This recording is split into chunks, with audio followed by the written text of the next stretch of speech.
Muy buenas noches, hermanos. Dios los bendiga ricamente. Gracias por estarnos acompañando en nuestro estudio de esta noche, continuando nuestra serie de estudios, la doctrina bíblica de Dios. Antes que nada, empecemos con una oración. Pongámonos en manos de Dios. Oremos. Padre nuestro que está en el cielo, santificado y glorificado sea su nombre. Señor, muchas gracias por la oportunidad que nos da de estar reunidos por este medio, a pesar de que tanto deseamos poder estar junto con nuestros hermanos en el mismo salón y poder participar de la enseñanza y la práctica de su palabra, Señor. Le pedimos que seas con cada uno de nosotros, que nos ayude a dar lo mejor de nosotros para servirle en todo momento, que tengamos la comprensión, que tengamos el deseo, la compasión también para servir a los demás, para cuidar de nuestras familias, de nosotros mismos, de nuestro prójimo. Ayúdenos en esta batalla contra el coronavirus, esta batalla contra esta pandemia, y que pronto podamos estar reunidos nuevamente. Le pedimos ahora, Señor, que nos ayude a tener un corazón abierto para recibir el estudio de su palabra y que podamos ponerla en práctica en cada uno de nuestros días. Es en el nombre de Cristo Jesús que oramos. Amén. Muy bien, mis amados hermanos, como mencionaba, doctrina bíblica de Dios, la doctrina, la enseñanza de lo que la palabra de Dios nos dice acerca de él. Este hermoso tema que hemos venido estudiando ya por un buen par de meses y que aún precisamente nos quedan cerca de 3 meses más para continuar en el estudio. Recordamos que el pasaje clave de nuestro estudio es Efesios 4:6 que dice, un Dios y Padre de todos, el cual es sobre todos y por todos y en todos. Entonces, recordando esto y teniendo esto en mente, podemos comprender Dios está para nosotros, Dios desea que trabajemos para Él, que nos sirvamos unos a otros, y Él está sobre nosotros, por todos nosotros, en todos nosotros, porque es de todos nosotros. Es un amado ser, es, perdón, un ser tan poderoso que nos ayuda a comprender que Él está para nosotros, Él espera que le busquemos, Él espera que hagamos su voluntad. Y por eso es que continuamos en este estudio. Precisamente hoy estaremos terminando lo que sería la última lección del primer trimestre, que como hemos mencionado, por otros compromisos no pudimos terminar en el mes de marzo. Mas hoy terminaríamos con esto y empezaríamos el próximo miércoles con las lecciones que continúan de este semestre de estudio que estamos haciendo acerca de la doctrina bíblica de Dios. Muy bien, entonces, hoy estaremos hablando de su santidad y su misericordia. ¿Hacia dónde vamos? ¿Qué es lo que queremos ver con respecto a ello? Lo estamos viendo en este momento. Vamos a dedicarnos a estudiar estos dos atributos de Dios que nos ayudan a poder comprender más y más cuán hermoso, cuán poderoso es Él. Y efectivamente, dos cualidades que nos demuestran mucho acerca del amor que Él tiene para con todos nosotros. Dos hermosas cualidades que vamos a ir desplegando a lo largo de nuestra clase de esta noche. Pues bien, son dos atributos de Dios, su santidad y su misericordia ciertamente son dignos de nuestro estudio, como acabo de comentar, y son cualidades infinitas de nuestro Padre Celestial. Siempre han sido parte de Él. ¿Por qué es santo? Vamos a estar hablando sobre ello. ¿Por qué es misericordioso? Vamos a estar hablando sobre ello. Si Dios fuera profano, no sería misericordioso. Y ciertamente si no fuera misericordioso, tampoco sería santo. Entonces, es lo que estamos viendo, es lo que vamos a desarrollar a lo largo de nuestra clase. 2 puntos. Jehová Dios es santo, Jehová Dios es misericordioso. Empecemos entonces con el primero de ellos. Las escrituras claramente enseñan sobre la santidad del Padre, del Hijo y del Espíritu, la deidad o como algunos llaman la Trinidad, que hemos estudiado de eso anteriormente. La santidad del Hijo se nos da en estos versículos que salen en pantalla. Lucas 1:35, Hechos 4:30, Hebreos 7:26, se nos afirma que efectivamente Jesucristo, nuestro Salvador, es santo. También nos habla la palabra precisamente cuando hablamos del Espíritu, ¿cómo le llamamos? Espíritu Santo. No porque a nosotros se nos antoje, sino porque las Sagradas Escrituras nos hacen saber, así se llama, así se le denomina, Espíritu Santo. Y vemos que hay bastantes referencias hacia el respecto de este término, haciendo la clarificación. Este ser, porque no es algo imaginario, es una persona, una parte de la deidad, este ser, este espíritu es santo. Mateo 28:19, Juan 14:26, Romanos 9:1, Efesios 4:30 y 1 de Pedro 1:12. Muy bien. ¿Qué vemos con esto? ¿Qué comenzamos a comprender? Veamos lo siguiente. La santidad del Padre, vemos todas estas referencias porque ciertamente el Antiguo Testamento reafirma y confirma constantemente que Dios es santo. Y vemos las referencias que tenemos ahorita. Éxodo 15:11, Levítico 19:2, 1 Samuel 2:2, Salmo 103:1, 106:47, 111:9, 145:21 y el príncipe de los profetas, Isaías 6:3. Isaías 6:1 al 9, más adelante mencionaré algo al respecto de ese pasaje, pero es un pasaje que cuando hablamos de la santidad de Dios necesitamos tener en consideración. Así que les dejo de tarea para que lean ese fragmento de las Escrituras cuando culminemos nuestra clase en el día de hoy. Isaías 6:1 al 9. Pues bien, su santidad en el Nuevo Testamento. ¿Cómo podemos ver la santidad de Dios? Veamos estos pasajes, estudiemos, leámoslos en conjunto. Los invito a abrir sus Biblias y que corroboren exactamente lo que estamos leyendo y lo que estamos estudiando. Sea que use la Reina Valera, sea que use las Biblias Américas. Si usa alguna otra traducción, pueden que haya algunas cosas que no están correctas del todo. Y por eso es que recomendamos las dos anteriores. Pero le invitamos a que abra su Biblia y por usted mismo lea lo que estamos mencionando, lo que estamos estudiando en esta noche, especialmente si es la primera vez que nos está acompañando en este estudio. El texto de Lucas 1, 46 al 55 se le llama el Magnificat. Es hermoso texto que habla acerca de la Madre de Dios, perdón, de la Madre de nuestro Señor Jesucristo, la costumbre que se le llama así Madre de Dios, pero sabemos que Dios no tiene madre, sino que ella fue la Madre de nuestro Señor, la segunda persona de la deidad, que Dios la hizo concebir sin conocer hombre alguno. Y cómo en este pasaje se habla acerca de esa maravilla, acerca de ese milagro de que una mujer siendo virgen quedara embarazada y trajera luego a un niño al mundo. Pero en ese pasaje leemos particularmente en el versículo 49, porque me ha hecho grandes cosas el poderoso. Santo es su nombre, santificado. Vemos que en el Nuevo Testamento empezamos en el libro de Lucas y encontramos que ya se hace saber el pueblo de Israel conocía y comprendía Dios es santo. Cuando vamos al capítulo 17 de Juan, recordamos que esta es una hermosa oración que nuestro Salvador está haciendo, hablando directamente con el Padre, haciéndole saber acerca de algunas peticiones que él tiene para con esos hombres que le han acompañado. Y esto ya más hermosa porque incluso más adelante la misma carta, la misma oración, continúa haciéndonos saber que Dios, o Jesucristo en este caso, no solamente pide por aquellos que han caminado con Él, con aquellos que van a caminar con ellos en ese momento, sino con todas las generaciones siguientes, todos aquellos que se conviertan en sus discípulos cristianos. Ese es un punto importantísimo cuando leemos este capítulo 17. Vemos todas las referencias que están allí, pero leamos el versículo 11. El versículo 11 dice, y ya no estoy en el mundo, mas estos están en el mundo, y yo voy a ti, Padre Santo. A los que me has dado, guárdalos en tu nombre para que sean uno así como nosotros. Vemos que el mismo Jesucristo se refiere a su Padre como un Padre Santo.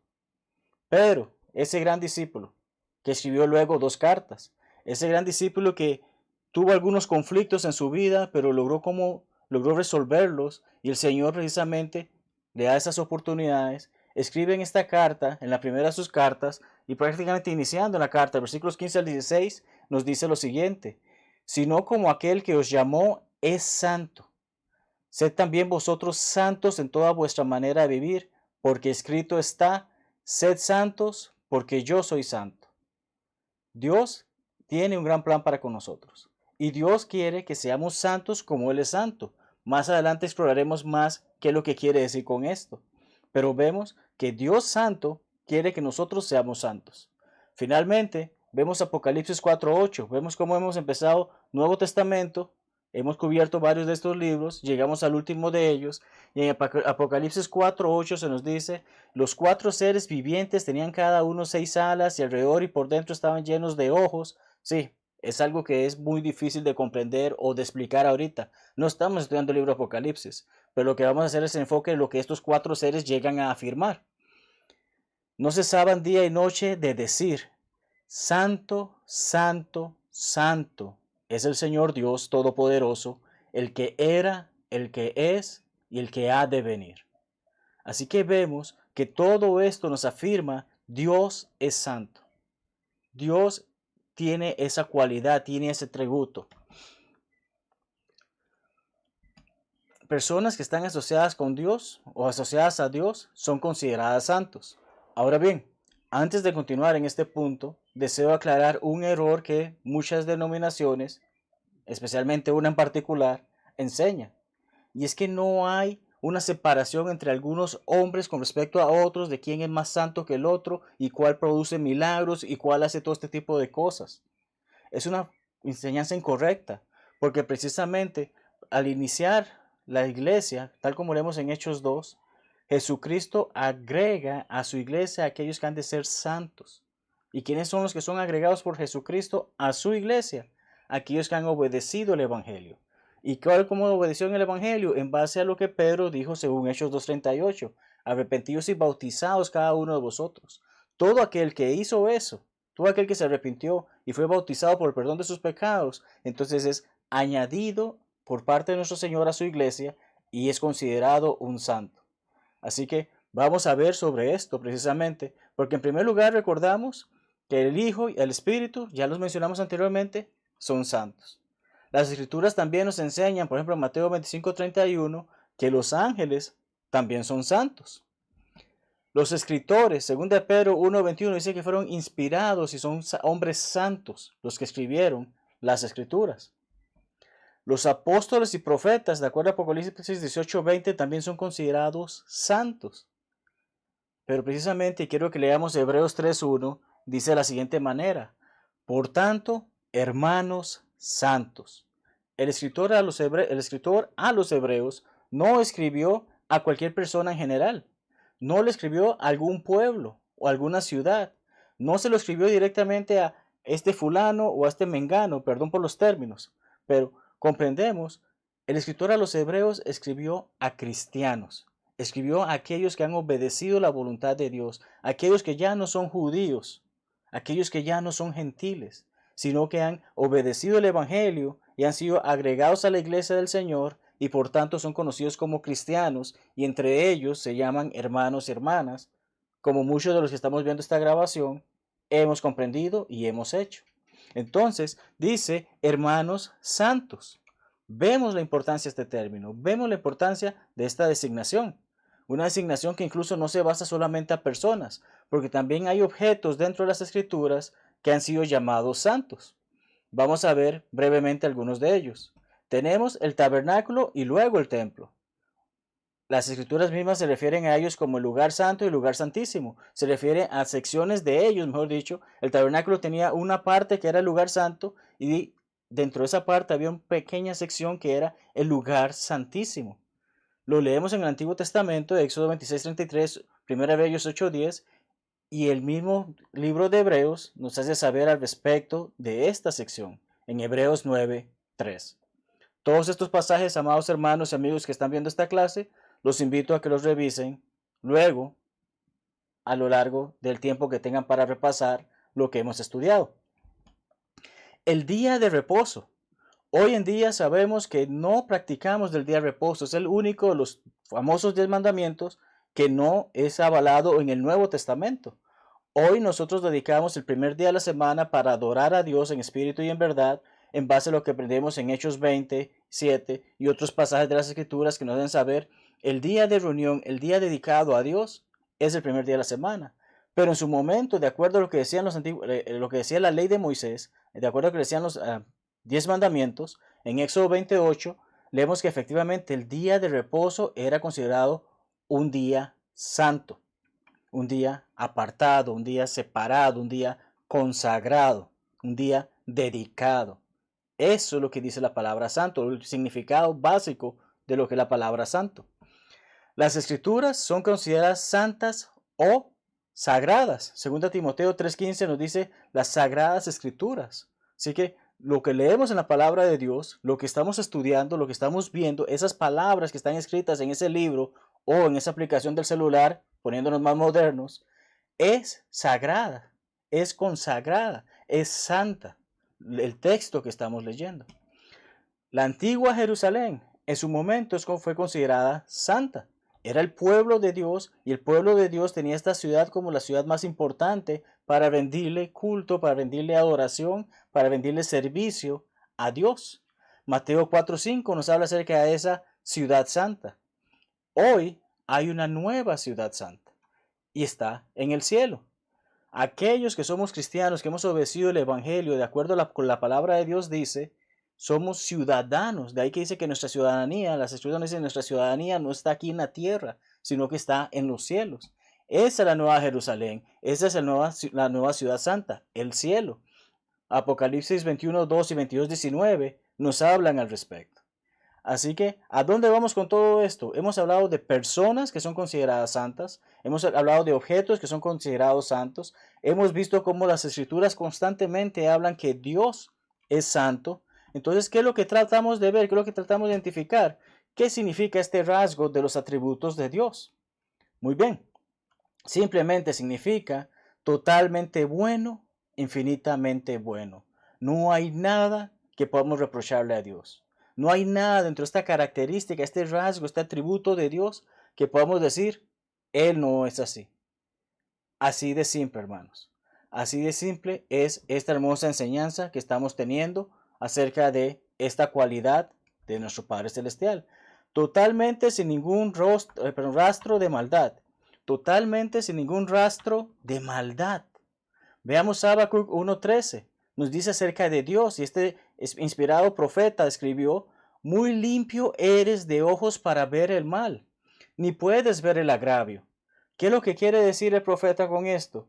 Dios es tan bueno que no debería de ver el mal.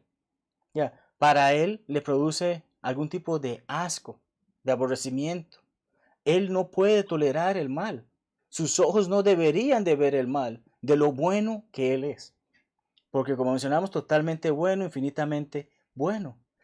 Él es infinito y perfecto en su odio, en su aborrecimiento hacia el pecado e iniquidad. Dios no gusta del pecado en absoluto. Recordamos, no fue Dios el que nos dio la puerta nos abrió la puerta al pecado, sino que fue Satanás. Pecó él antes, abandonando lo que le había sido asignado, e hizo que el hombre cayera a través de la mujer en primer lugar, tal como leemos en Génesis 3.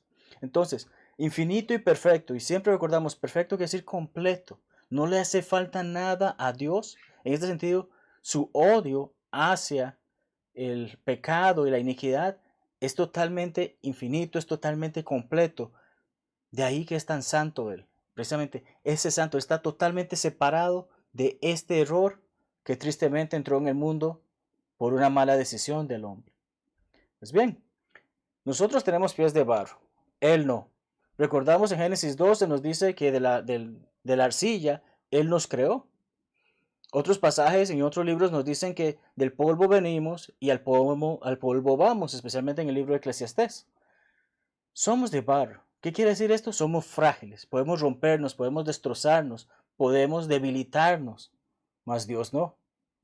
Él sabe lo que está haciendo, cómo lo hace y por qué lo hace, porque es santo. No hay nada defectuoso en su carácter de santidad. No hay nada, absolutamente nada, que sea erróneo en Dios. Él está totalmente consagrado al bien.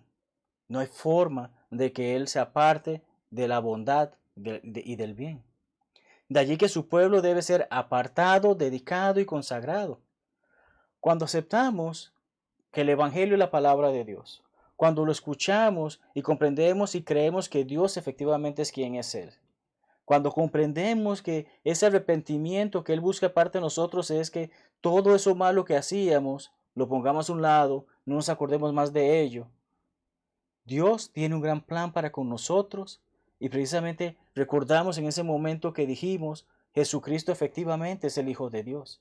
Esa hermosa confesión, decir lo mismo que Él dijo. Entonces, cuando unimos todos esos elementos, podemos comprender, somos bautizados para el perdón de nuestros pecados y para que nuestro Señor nos añada a su iglesia.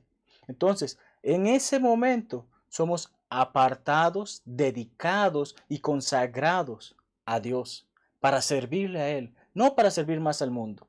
Ciertamente servimos a las personas que están en necesidad, pero no se trata de que servimos a esas personas porque servimos al mundo, sino que comprendemos como Dios nos ha dado todo, está de parte de nosotros darle a las demás personas y que ellos puedan también comprender cuán hermoso es servirle a Él. Pues bien, la santidad está relacionada majestuosamente con su esquema de redención humana. ¿Qué queremos decir con esto? Que precisamente por ser tan santo nuestro Padre Celestial, Él desde el inicio tenía esa actitud de que yo quiero lo bueno, no tolero lo malo, quiero darle esa oportunidad a la humanidad de seguir adelante. Cuando el hombre pecó en el Edén, la santidad y majestad de Dios fueron ofendidas profundamente. ¿Qué estamos diciendo con esto? Dios, cuando creó todo, Génesis 1, lo hemos estudiado varias veces, todo era bueno, todo era bueno, todo era bueno. Cuando creó al hombre, era bueno en gran manera. No había nada malo, Dios no hizo nada malo. Nosotros le fallamos y le ofendimos al pecar. Y es precisamente que recordamos que la justicia de Dios lloró, la justicia de Dios lloró por la condenación del hombre. La misericordia entonces entró. Y pronto, en unos minutos, vamos a empezar a ver esa característica de Dios. Ya estamos terminando con nuestra sección acerca de la santidad. Y precisamente deseo citar palabras del hermano Taylor, cuyo libro es el que hemos utilizado como material de apoyo para este estudio. El hermano dice, el Dios de santidad envió a su santo Hijo para allanar el campo de la santidad para nosotros, como lo delineó el Espíritu de Santidad, con el cual podemos ser hermanos santos, adorarlo en la belleza de la santidad y en última instancia ser llevados a la ciudad santa, la nueva Jerusalén. Todo lo que hemos hablado resumido en este pequeño pasaje, en este pequeño fragmento, párrafo. Dios, un gran amor, santo, envió a su Hijo santo, envió a al Espíritu Santo, nos dio el santo evangelio, nos dio la santa gran comisión, si podemos decir, nos dio las santas escrituras para que sepamos cómo llegar a esa ciudad santa. ¿Ven cuántas veces hicimos énfasis en esa palabra santidad? O mejor dicho, cuántas énfasis hizo el hermano Taylor acerca de la santidad de Dios. No hay forma de discutir al respecto, no hay forma de buscar algo distinto a decir, ciertamente Dios es santo. Por motivos de tiempo, como les mencionaba, no podemos leer Isaías 6, 1 al 9, que es un texto considerado por un gran hermano que falleció hace muchos tiempos, el hermano Wendell Winkler, el texto clásico de la santidad de Dios. Los invito, los exhorto, hermanos, a leer ese pasaje y allí no habrá duda alguna de la santidad de Dios en base a lo que lean en ese pasaje. Léanlo y comprenderán así con más detalles lo que hemos venido hablando durante los últimos minutos. Más ahora, pasemos a esa otra cualidad de la que hablamos al inicio de nuestra clase, la cualidad de la misericordia de Dios. Jehová Dios ciertamente es misericordioso. En primer lugar, Dios fue misericordioso al crearnos. De su gran amor, de su gran bondad, Él decidió crearnos a nosotros. No nos creó como un perro, como un gato, como un dinosaurio, como un pez, como una ameba. No nos creó como ninguno de ellos, porque recordamos que reunido con el Hijo y con el Espíritu, nos hace saber, vamos a crear al hombre a nuestra imagen, a nuestra semejanza. Está hablando en plural, una comunicación que había allí. Vamos a crear al hombre a nuestra imagen, a nuestra semejanza. Fue misericordioso en que incluso cuando nos creó nos dijo que nos reprodujéramos, que fuésemos fructíferos y que todo el planeta, toda la tierra podía ser sometida a nuestros pies. Nos dio este hermoso planeta en el que vivimos para que cuidemos de él. Entonces fue misericordioso al momento de crearnos e incluso ha sido misericordioso al darnos la oportunidad de la redención, la oportunidad de redimirnos, como hemos estudiado hace un par de minutos. Dentro de su plan, Dios veía el día de Pentecostés, lo estaba mirando en el momento en que Adán y Eva pecaron. Él comprendía y sabía desde antemano, voy a darle una oportunidad a la humanidad. Dios estaba en todo su poder de que ustedes dos me fallaron. Primera orden que les doy y la desobedecen. Esto se acaba. Dios tenía y tiene el poder para hacer eso. Si Dios desea que el mundo se acabe en este instante, Él puede hacerlo. Ninguno de nosotros puede. Pero su misericordia aún nos tiene vivos. Su misericordia le dio la oportunidad a Adán y Eva de que siguiesen vivos. Estamos vivos en este momento. Estaremos vivos mientras este video pueda seguir siendo visto hasta que el mundo se acabe. Seguiremos vivos hasta que Dios decida este es el día. Eso es parte de esa misericordia que Él tiene y que precisamente aquel que no obedeció el Evangelio, Dios aún le está dando esa oportunidad por su misericordia de que pueda conocer la verdad antes de que sea muy tarde. ¿Está bien?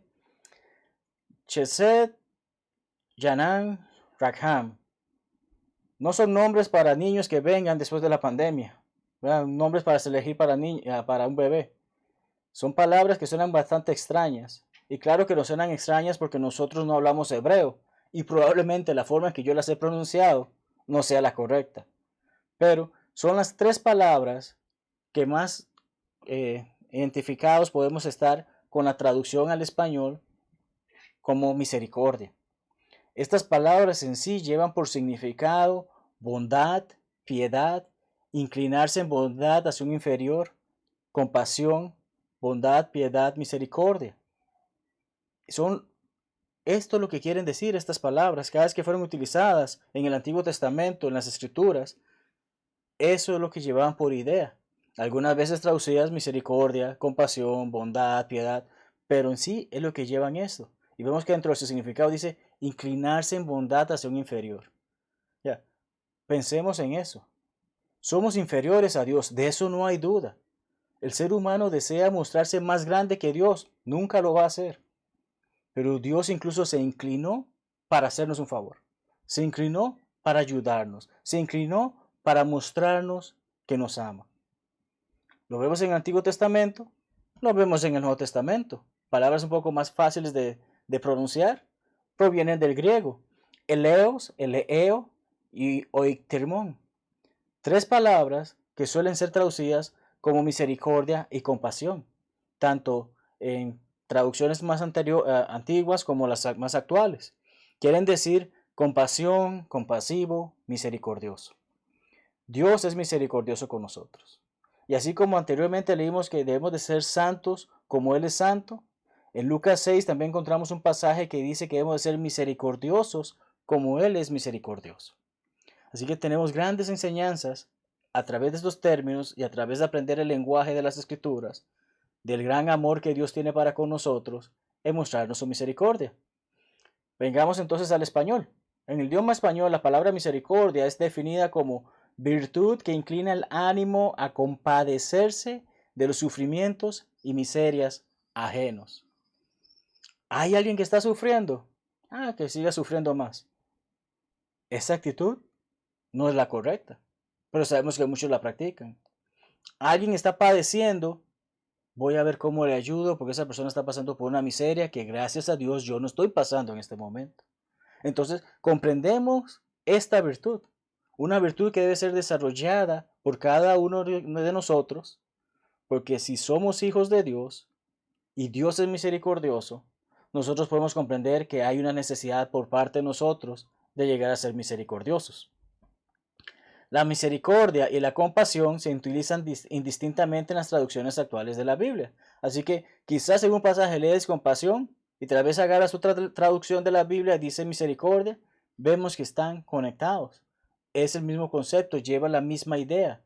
¿Muestras compasión hacia alguien? La Biblia dice que sí, porque Dios ha mostrado compasión para con todos nosotros. Dios nos ha mostrado su misericordia. Jehová Dios es misericordioso. Lot, ¿quién era Lot? Bueno, era el sobrino de Abraham. Recordamos, de acuerdo a los estudios que hemos hecho anteriormente, que Lot decidió tomar la tierra que le parecía más fácil, que estaba muy cerca de Sodoma. Incluso llegó al punto en que ya vivía en Sodoma. Pero tras salir de Sodoma, tras de que estos ángeles se presentan ante él como unos hombres, tras de que el pueblo trata de abusar de estos hombres llegan y le sacan del pueblo y dicen no vuelvan atrás. Y en lo que dicen esto, Lot responde acerca de Dios haciendo saber, habéis engrandecido vuestra misericordia. A través de Dios, estos ángeles, estos enviados por Dios, extienden la misericordia, engrandeciendo la misericordia de Dios al darles la vida. Ya, Dios me ha dado la vida, ha sido misericordia conmigo. Y en esa oportunidad, particularmente con Lot, de que estaba a punto de perder su vida, Dios demuestra su misericordia en darle una salida ante tan horrible destrucción. Tan horrible destrucción que incluso al día de hoy nadie sabe dónde está ese lugar. Pero bien, eso lo vemos en Génesis 19:9. Otro ejemplo, Moisés al suplicar por su pueblo, ¿cuántas veces murmuraba el pueblo de Israel? ¿Cuántas veces se quejaba? ¿Cuántas veces hablaban mal no solamente de Moisés, sino incluso de Dios? ¿Cómo llegan incluso a crear un nuevo Dios, ese becerro de oro? Porque Dios les había abandonado por un momento que Moisés ya no estaba con ellos. Sin embargo, Moisés constantemente suplicaba por estas personas. ¿Y qué dijo? Jehová tardo para la ira y grande en misericordia. Hoy en día Dios tiene gran misericordia para con todos nosotros, porque aún estamos aquí, ¿verdad? Números 14-18 es donde se cita esto que dijo Moisés. David y el Salmo 23, un salmo que casi todas las personas conocen de memoria, o lo han escuchado, o lo han visto en alguna foto, o en algún arte, o en algún bus, o en algún tipo de medio de transporte, como sea. Texto sumamente conocido. David habla acerca de la misericordia de Dios. Ciertamente el bien y la misericordia me seguirán todos los días de mi vida. Haciendo la voluntad de Dios, comprendo Dios tiene misericordia para conmigo. Y David escribió al respecto. Leamos Salmos 57:10. Aquí vamos a leer varios pasajes precisamente de los Salmos que nos dicen acerca de la misericordia de Dios. 57:10. Porque grande es hasta los cielos tu misericordia. ¿Cuánta distancia hay hasta los cielos? Nadie la sabe. Sabemos que si nos ponemos desde aquí, desde el piso, mirar hacia arriba, vamos a ver hasta donde pueda llegar nuestra vista, pero el cielo llega mucho más allá. ¿Y qué está diciéndonos? Su misericordia es más grande que eso que podemos ver. Y hasta las nubes, tu verdad. 85:10 dice, la misericordia y la verdad se encontraron. La justicia y la paz se besaron. 89:2, porque dije, para siempre será edificada misericordia. En los cielos mismos afirmarás tu verdad. Constantemente vemos la misericordia de Dios es exaltada. 103:11, porque como la altura de los cielos sobre la tierra, engrandeció su misericordia sobre los que le temen. Y esa es parte importante. Si yo temo a Dios, yo le respeto, yo le venero, yo tengo reverencia hacia Él, hago su voluntad, y tal como dice, si soy una de esas personas, su misericordia llega hasta los cielos para conmigo. Finalmente, 119:64 dice, de tu misericordia, oh Jehová, está llena la tierra. Enséñame tus estatutos, enséñame tus mandamientos. Dios, ayúdame a comprender cuán hermosa es tu palabra, vivir de acuerdo a ella, porque tu misericordia no tiene límite. Tu misericordia ha sido extendida. Tu misericordia está allí. Son parte de los conceptos que podemos comprender en base a estos pasajes que hemos leído en Salmos, que hablan acerca de cuán grandiosa es la misericordia de Dios. Pero como han visto en nuestros estudios anteriores, revisamos brevemente el Antiguo Testamento, que es para nuestra enseñanza, más nuestra nueva ley, por la cual nos regimos, es el Nuevo Testamento. Y cuando vemos ejemplos en el Testamento, podemos ver, por ejemplo, qué dijo María, la Madre de Jesús, sobre la misericordia de Dios. Leamos versículos 50 y 54 del primer capítulo de Lucas.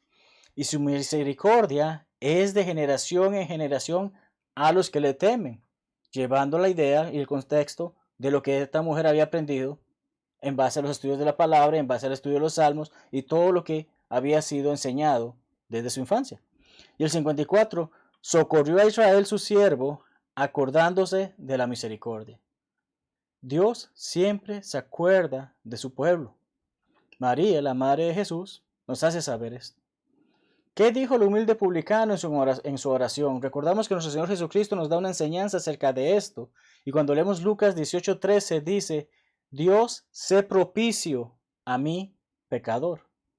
Sé propicio, dice la Reina Valera. La Biblia de las Américas dice, ten piedad. Señor, sé misericordioso conmigo, pecador. Señor, ayúdame. Ten piedad de mí. Hermosas palabras que dijo este hombre, mientras que desde del otro lado de la página estaba el hombre que daba señales de que míreme cuán bueno soy a la hora de orar porque conozco todo. Pero este humilde publicano reconocía su situación como pecador y pedía que Dios tuviese piedad de él. Ciertamente una oración que vale la pena recordar cada uno de nosotros. ¿Cómo describe Pablo a Dios según 2 Corintios 1:3? Muy simple. Dice, Padre de misericordias y Dios de toda consolación. Y el mismo escritor, pero ahora a los hermanos en Éfeso, escribió y dice que Dios es rico en misericordia. ¿Qué indica esto? No le hace falta. Tiene en abundancia misericordia, ¿verdad? Entonces vemos cómo estos escritores y cómo el Nuevo Testamento nos enseña Dios es poderoso, Dios es grande, como hemos estudiado en clases anteriores, y ciertamente también es grande en misericordia. Cuando comparamos Tito 3:5 con Juan 3:5, recordamos que en Juan 3:5 Jesucristo le dice a Nicodemo que debe de nacer de agua y del Espíritu. Pero en Tito 3:5 precisamente leemos que por su misericordia, por la misericordia de Dios, es que nosotros precisamente podemos tener esa oportunidad de el lavamiento de la regeneración y la renovación, ser nuevos, nacer de nuevo en el Espíritu Santo. Entonces vemos esa hermosa comparación que tenemos de saber ese nuevo nacimiento del que Cristo hablaba involucra nacer de nuevo en esas aguas del bautismo en las que dejo el viejo yo para salir el nuevo yo, esa nueva criatura que anda en vida nueva, como otras escrituras que hemos estudiado anteriormente, así nos enseñan. Entonces, es hermoso saber que los inspirados escritores del Nuevo Testamento usualmente mencionan la misericordia de Dios en sus salutaciones. Muchas de las cartas de Pablo hablan acerca de que la misericordia de Dios sea con vosotros. Otros de los escritores también hablan cómo la misericordia de Dios es grande y es buena y es necesaria para cada uno de nosotros. Brevemente deseo compartir otra cita de lo escrito por el hermano Taylor, en particular sobre esta misericordia de Dios. Y dice así, la misericordia no niega la ley de Dios de que el hombre cosecha lo que siembra. Gálatas 6, 7 al 8. Les dejo tarea leer ese pasaje. La misericordia no niega la ley de Dios de que el hombre debe obedecer o de lo contrario ser condenado. Así de simple. Hago la voluntad de Dios, recibo la recompensa de Dios. No hago la voluntad de Dios, recibo la recompensa que nadie quiere. La misericordia puede seguir su curso y ser retirada. Y proceder, hermano, a hablarnos historia. Historia bíblica, historia del pueblo de Israel, historia de antes del Nuevo Testamento y durante el Nuevo Testamento. ¿Y qué nos dice? La misericordia puede seguir su curso y ser retirada. Jehová fue misericordioso con Israel. Brevemente recordamos, el pueblo de Israel pidió un rey, Dios se lo da. No funciona como era, es removido, se le da otro rey. El hijo de este rey reina y entonces llega uno que dice que su padre no era nada, que él va a ser realmente malo y se da la división de los reinos. Entonces, durante todo este tiempo Dios ha sido misericordioso con ellos, les dio oportunidad tras oportunidad de volverse a poner en paz con él. Durante mucho tiempo, como vemos, sin embargo, esta misericordia se agotó con la llegada del cautiverio por parte de los atroces asirios en 722 AC. Pero como hemos mencionado, hubo una división del reino. El reino del norte cayó en cautiverio en esta fecha. Un poco más de 100 años después, se da la situación con la otra división del reino. El reino del sur, el reino de Judá, también se agotó la misericordia de Dios, que cayeron en cautiverio. Se agotó con Jerusalén, esa hermosa ciudad que ellos pensaban que iba a ser siempre eterna. Recordamos que Tito y la despiadada Roma, tal como estamos leyendo en pantalla lo que menciona el hermano, dirigida por Tito para destruir la misma ciudadela del judaísmo en 70 DC. Desde entonces nunca han podido reconstruir el templo. Desde entonces no han podido volver a esa ciudad que para ellos tienen que estar allí. Pero no han comprendido que ya estamos bajo un nuevo testamento, estamos bajo lo que Dios espera que hagamos de acuerdo al sacrificio de Jesucristo. Entonces, esa misericordia se agotó en el momento en que también para ellos se agotó en el sentido de que fue destruido ese templo. Habla del hermano acerca de su país, Estados Unidos, pero ciertamente pienso, opinión muy personal, que esto es aplicable para cada una de nuestras naciones, para cada uno de nuestros países. Nuestra frente nación debe despertarse y ver la escritura en la pared. Debemos de ver el mensaje que Dios nos está dando. Ya a través de las escrituras, para nuestra enseñanza, nos ha hecho saber, hay cosas que no son correctas, hay cosas que no debemos de hacer, hay cosas que requieren que entonces paremos eso y hagamos la voluntad de Dios.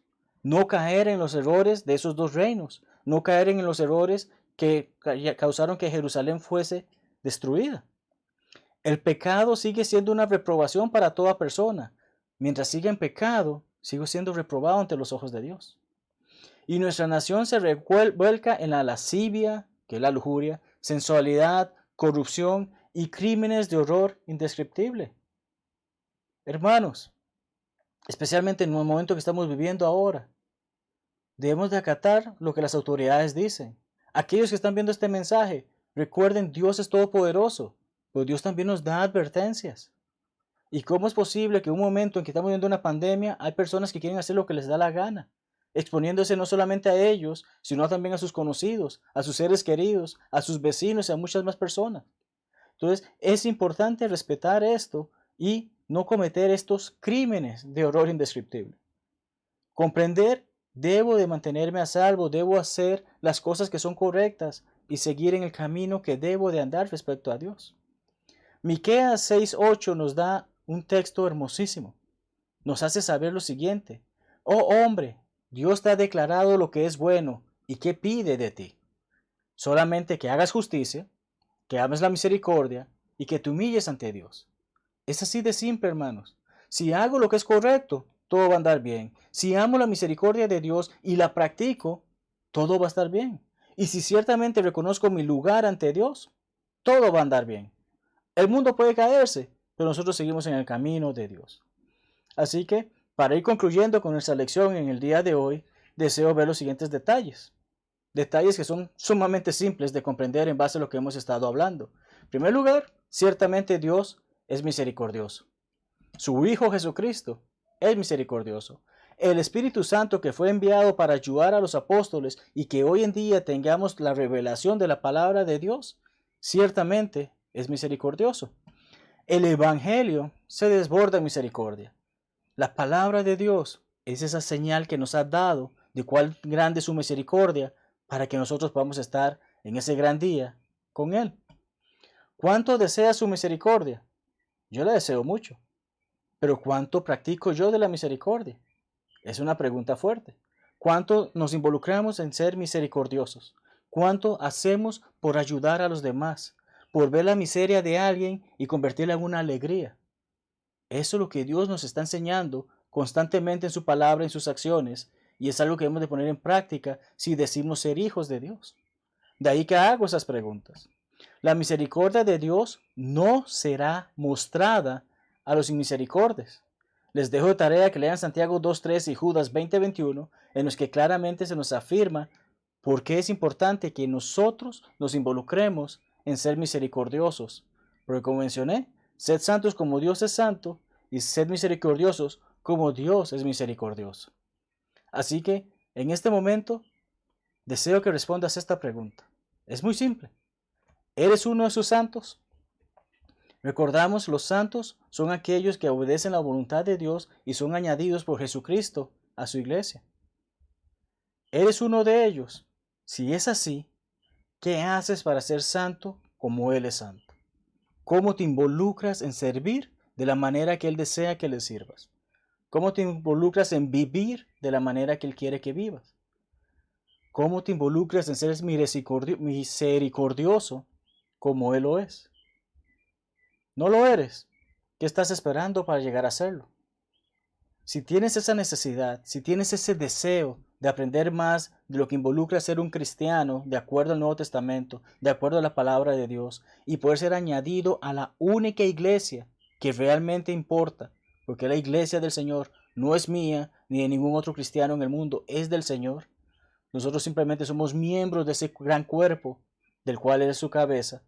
Si tienes ese deseo, no dudes en hacérnoslo saber, que con mucho gusto estudiaremos contigo y buscaremos la forma de que puedas ponerte en paz con Dios y poder gozar de esa misericordia que Él ofrece a los suyos. Muchas gracias por acompañarnos en el estudio de esta noche. Dios primero, les esperamos el próximo domingo en nuestro estudio del tema que estamos hablando del fin de los tiempos, igualmente en nuestro servicio de oración y en cada una de las oportunidades que tenemos de estudiar la palabra de Dios. Es un placer para nosotros poder hacerlo contigo. Dios te bendiga y te cuide muchísimo en esta época tan difícil de nuestras vidas, pero que sabemos que Él está en control. Buenas noches. Este es el día que el Señor nos dio, seré feliz y le adoraré.